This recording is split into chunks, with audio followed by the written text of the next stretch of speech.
watching and listening to Sipping Off the Cuff on Tequila Aficionado Media on all of our channels and networks. I'm Mike Morales here in Southern California, and that guy frozen on my screen is... Rick Levy, also in Southern California. And Rick, you're unfrozen now. Just thought I'd let you know you thawed out. Rick and I have been debating left and right over El Hijo de mis Amores. This is a tequila that's probably so brand new that we don't even have pricing on it. We don't know.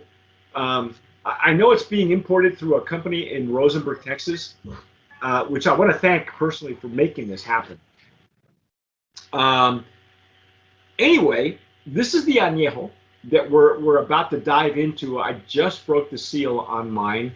Love the Blanco brand promise nominee. We're going to hold off on whether the Reposado is going to follow suit, because we thought we would give the Anejo a chance to vindicate itself.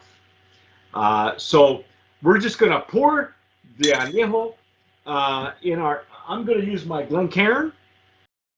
And I've got the Stossel Jarrito for tequila. I got plastic. I'm getting like burning plastic, which is probably just the seal here. I'm probably getting the shrink wrap. I don't want to say it, that's what I'm getting right now, because normally when you smell the neck of the bottle, you'll get agave, but I didn't get that. I got like burning plastic. I'm getting some real sweet whiskey off the top of the bottle.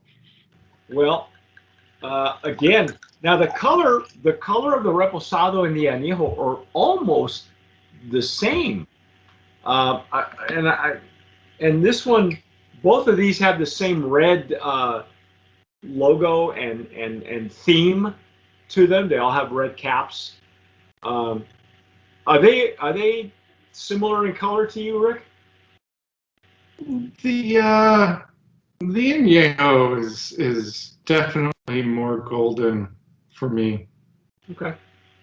Well, I poured some in my Glencairn, and it is looking a little bit darker, not by much, but brighter and more golden than the Reposado, which is interesting. Huh. It's a 14-month Anejo, and you said they're using Tennessee whiskey barrels. That's what it says on the information. Once used whiskey barrels from Tennessee that held whiskey, because that's what they make in Tennessee. So again, beautiful lakes and tears. Visually, it's it's gorgeous. Nice thick tears. Look at that. Wow. Wow. Wow. It's visually beautiful. I gotta say, it behaves from the Blanco down to the Anejo. It's pretty. Yeah.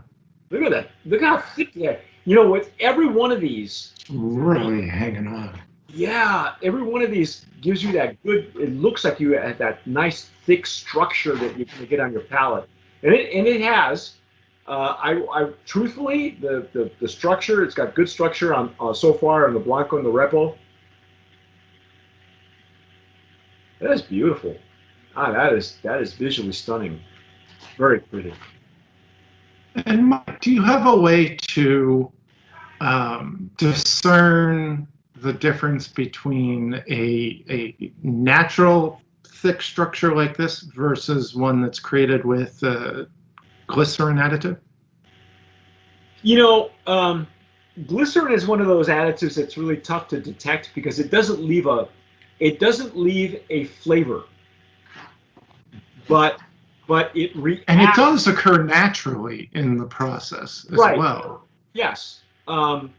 And what it does is, you know, the glycerin allows the tears to cling, so it gives a clinginess. And most often you'll see glycerin added to barrels for aging barrels, if they decide to do that. Everybody's different. Not everybody will do that. Some people prefer to have the agave come forward, and they'll rechar the barrel and to whatever their toast or char is their preferred, and they won't do anything with it. They'll allow the glycerin to occur naturally in distillation and let that baby do its thing. Others want to have what they want to. The glycerin allows for the coating of the palate. So whatever is in the barrel, in addition to the glycerin, will just coat your palate with whatever was in the barrel. Okay, so if the barrel had, nice toasted oat notes or nuts, or if it was a heavy char, whatever, depending on the char or the toast, it brings out some sweetness. The wood makes a big difference too. They already know what to do with the barrel to begin with, and the glycerin just allows that stuff to cling to your palate and to be absorbed into the liquid as well. Because in and of itself, it doesn't taste like anything. So it's kind of like a catalyst or an enhancer. It gives, if you're looking at a basketball game, it's the assist for the three-pointer. It's the guy, it's your center who throws it to the guy over on the three-point lane, and the guy and Kobe shoots and scores. That's what glycerin is. He's the center. Now I like the nose on this. Are you getting a nice, decent nose on this? What are you getting?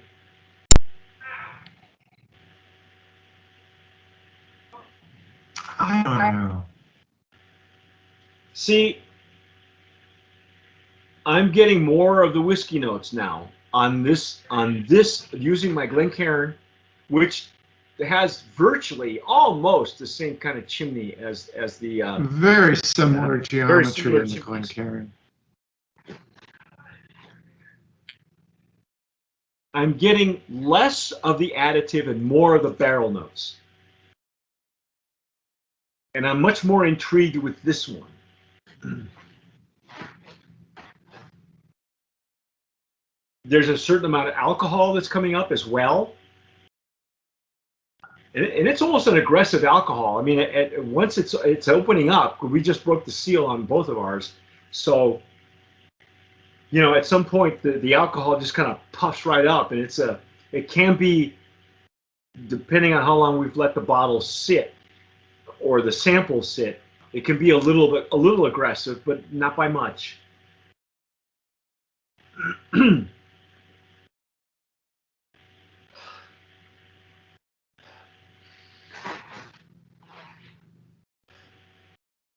Getting even much more alcohol this time. And I'm okay with that. I really am.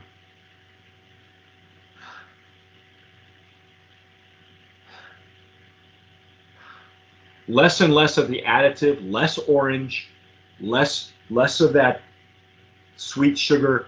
I'm getting more what I consider more authentic barrel notes.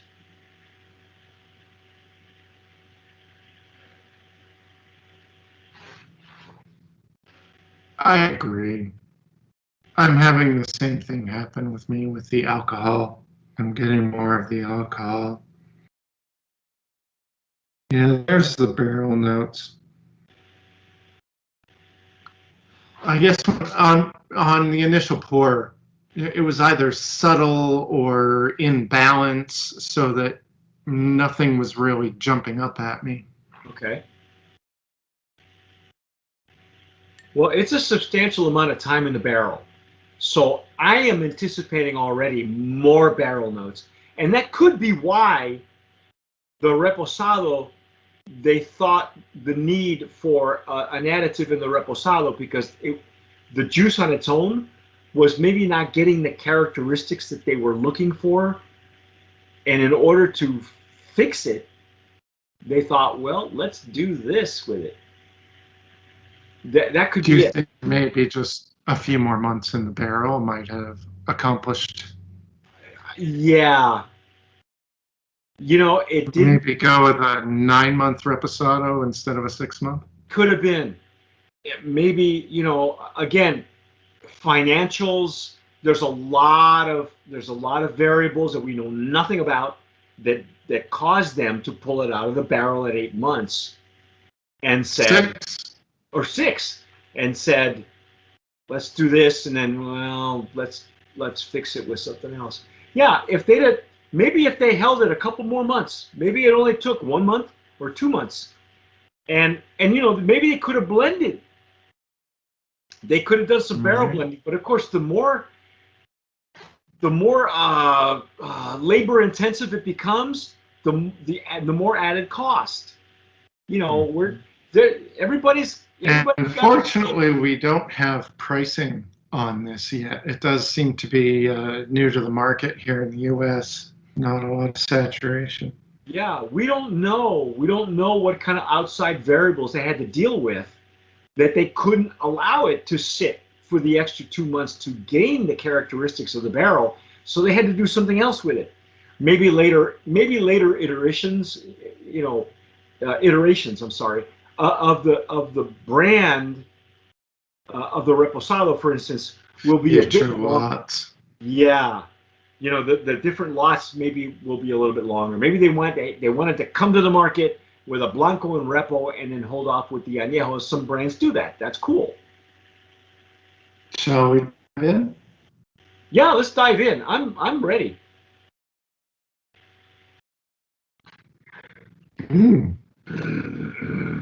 Wow.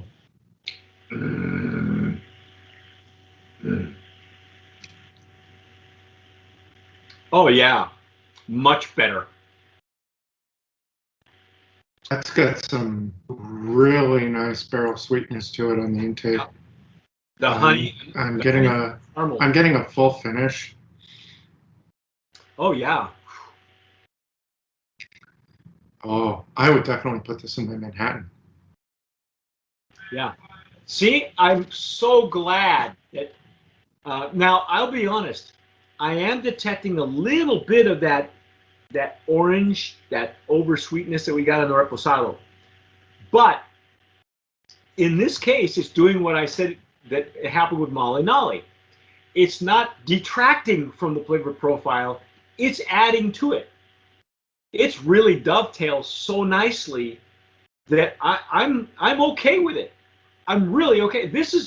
And what I like too is the orange part of it, the sweetness part of it, the additive part of it is like at the beginning or mid palate. But to the rear, kind of like the Reposado, but to the rear, it's a full body whiskey. It's full whiskey notes on almost to mid palate to the rear, and it's full. It's a full body. So that little hint of orange or whatever they're using, that cotton candy orange, whatever. I'm going to call it orange because it more leans toward more of that orange than cotton candy. It's enhancing the flavor profile. I like it. I like it. It's okay. It's in that Molly Nolly range for me that doesn't detract.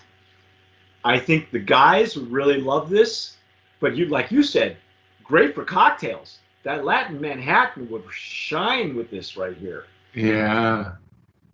And then if you have brandy cherries, I'm sure you put that brandy cherry in there, and bingo, you've got a stellar classic cocktail. I'm glad we waited. It's there. I'm telling you, I can smell it. I can detect it. But on the flavor, see, let's put it this way: the nose, I'm sure, will attract the female audience. I get it. I understand it. Maybe a lot of guys too. But the flavor profile, unisex. It's good for either or. I'm all right with it. How about you? Yeah, it's a fun Anejo. Yeah. I think it's a worthy brand of promise nominee in the Anejo category. Should we go back? Should we backtrack on that Reposado then, or not? Yeah, like I said, I'm always willing to lean into the benefit of the doubt and then see how it stands up in the competition. Okay. So that works for me. All right. Well, in that case, right here we're going on record. Brand of promise nominee in the Reposado category as well. I think they vindicated themselves with the Anejo. Yeah. And if I had to get a little bit of dried fruit on the palate. Yes. which is nice. It's and now that it's opened up even more, the alcohol is dissipated, which is what it does. Yeah. And at the bottom now, I get more like is coming out on the nose. I get more like a charred wood almost. Like a I don't want to call it bitter chocolate. It smells like a char. It smells like smoke. It smells like tobacco.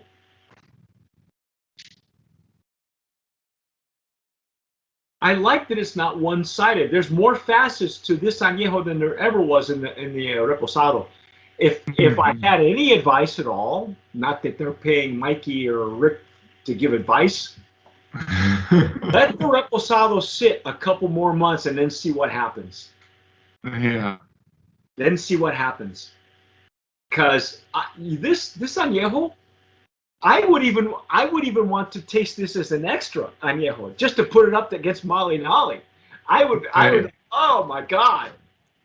Because Jim and I did the Mali Nali. If you're not familiar with that tequila, go back to our one of our playlists for years back. Jim and I did Mali Nali, and they have there you go. They have an añejo and an extra añejo, and it was superb. And I know that there were additives in it, but it was done like in the old style of a good cognac or a good rum, that really lended itself to cigars, and just it was a real good after dinner. It didn't detract. It was actually done like some of the greatest rums and some of the greatest cognacs on the market. And this has got potential. I'm telling you, It's got potential. So you see, folks, additives can be a good thing. Okay? When they're used to mask completely the fact that you're hiding something else, that's one thing. When you're using it to enhance a flavor profile, which is what the Normas have designed the additive to do, I like this. Yeah. That char is starting to come up for me now. It's like right in the center. I agree. This would be a great, sitting around the fire on the patio on a fall night with a cigar and some friends. Yep. Absolutely. Absolutely. Wow. Okay, so let's get you the ins and outs before we sign off here. Very quickly, if you haven't watched the rest of these videos, let me tell you that it comes from Destiladora del Valle, that is NOM 1438. Lots of really good brands come out of there. Rick has got several of those bottles. Siempre comes from there. Areojos. That one just did Los Sundays. Check out the videos. Ghost is a great pepper infusion. Yeah, that one's awesome. And this one, let me read you the poetry. I promised that I would read the poetry. So it's in Spanish, so here I go. I'm going to use my Telemundo voice. En recuerdo a todos los amores que vamos dejando a lo largo de nuestra vida y por el placer de volver a evocar esas pasiones, surge el hijo de mis amores. For all the lost loves that we leave behind, and those that we remember, that this evokes the memories of lost loves, comes el hijo de mis amores. We need to get Mike to do like a special sipping off the cuff outtake where he reads that, and we put it out as ASMR that you can kind of curl up with your headphones. ASMR, I love it. Are they still doing stuff like that? Oh man. I don't know. Zippo does that. They have videos of ASMR where you listen to just the Zippo, the lighter, because that's a patented sound, folks. The Zippo. Oh, wow. People are familiar with that. That sound is patented by the trademark of the United States. So yeah, you're more than happy to. I would like a half a penny for every time you play that. I'm glad that they vindicated themselves with this. This has potential. I really am enjoying this. Yeah. And And I would say if you're just opening the bottle, let it open up. Maybe you could do that trick where you put a couple drops of water in there and swirl it around. That might expedite even an it. ice cube if you want to put it, an ice cube in it. Absolutely. Or one of those ice. Yeah, and there's your cocktail right there. No need to mix. Yeah. Well, but that right down in the center, that smoke, that tobacco, that char, that's almost like an ash. That's almost like completely over the top ash. And that's not bad. I like it because I'm a cigar smoker. I'm good with ash. Yeah, I'm enjoying the dried fruit qualities as well. Yeah, and I can see this. I can see where Rick puts that brandy cherry in that Latin Manhattan, and you can go to town with it. I would like, if you do that, if you do it in a cocktail, post a picture on Instagram, tag us, and then we'll put it in the magazine next month, Rick. Hey, I'll do that tonight. All right. So later on tonight, I'm going to be hanging out, eating my pizza, watching a movie. I will make myself a Latin Manhattan with this. I'll throw that cherry in there, do a nice glamour shot of it, and you'll see it on Tequila Aficionado's Instagram. Yes, Rick does some beautiful glamour shots. He hasn't had a chance to do it a whole lot lately, for like years. Excellent choice, ladies and gentlemen. That's our take on El Hijo de Mis Amores. If we had more information, we tell you where to get it. It is being imported by a company out of Texas, so check specs, check total line in Texas, and find out if you can get it shipped, because I don't even think that Old Town Liquors has it right now. Yeah, no, it's not listed as Axe. So I can't find it at High Time. So, I checked Total Wine, I checked Bevmo. It's not showing up. So Texas peeps. Those of you in San Antonio and South Texas and as far north as Dallas and Austin, if you can find this, I'm telling you, this Anejo, Oakheads, this is they'll like it. But that's our take on El Hijo de Mis Amores. I'm Mike Morales here in Southern California. That guy out there is Rick Levy, also in Southern California. You've been watching and listening to Sipping Off the Cuffs on Tequila Aficionado Media on all our channels and networks. Please subscribe, hit the notification bell, give us a like because it helps us on the algorithm. And whatever you do, tomar sabiamente. Sip wisely.